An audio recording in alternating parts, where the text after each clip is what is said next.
ناظرین، انسانیت پر اسرائیل کے حملے کے خلاف اور فلسطین کے حق میں پوری دنیا میں احتجاج اور جلوس جاری ہیں۔ پاکستان کے دوسرے شہروں کی طرح فارن آفس اسلام آباد کے باہر صحافیوں کی جانب سے فلسطین کے حق میں اور اسرائیل کے خلاف ایک احتجاجی مظاہرہ کیا گیا، جس میں ترجمان دفتر خارجہ زاہد حفیظ چودھری نے شرکت کی۔ الیکٹرانک پرنٹ میڈیا کے صحافیوں نے ہاتھوں میں بینرز بھی اٹھا رکھے تھے۔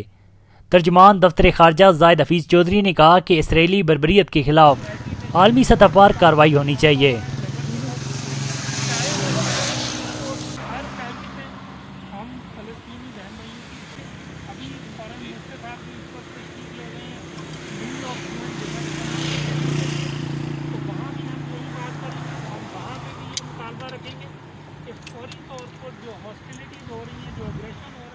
نوجوان صحافی سعد عمر اور دیگر صحافیوں نے کہا کہ مسئلہ فلسطین ہو یا مسئلہ کشمیر، تمام امت مسلمہ کو متحد ہونا چاہیے۔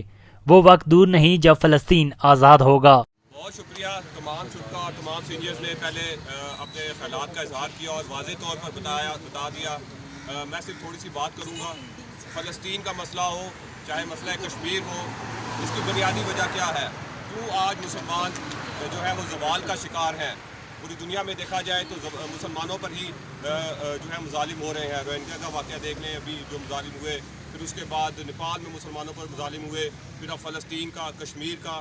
اس کی بنیادی وجہ پر جانا پڑے گا۔ اس کا مسئلہ یہ ہے کہ ہم مسلمان جو ہے مسلمان ممالک ہیں وہ اکٹھے نہیں ہیں، ہماری پالیسی ایک نہیں ہے، ہم ایک آواز ہو کر بولتے نہیں ہیں۔ جیسے یورپ ہو گیا، امریکہ ہو گیا، جو دوسرے ممالک ہیں ان کی آواز ایک ہے، ان کی پالیسی ایک ہے۔ وہ چاہے کسی دنیا میں ایک کرسچن مر جائے، وہ کس طرح تمام ممالک بلک اٹھتے ہیں اور اپنا جو ہے مسلمان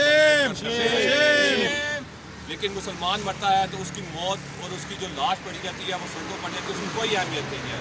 تو اس کے لیے سب سے پہلے تمام مسلمان ممالک کو اکٹھا ہونا پڑے گا، اپنی آواز بلند کرنی پڑے گی اور ہمیں معاشی طور پر مضبوط ہونا پڑے گا۔ جب تک مسلمان ممالک معاشی طور پر مضبوط نہیں ہوں گے، ہماری دنیا میں کوئی آواز سنی نہیں جائے گی۔ اسرائیل کے خلاف شدید نعرے بازی کی گئی اور فلسطین کے حق میں ایک احتجاجی واک بھی ہوئی۔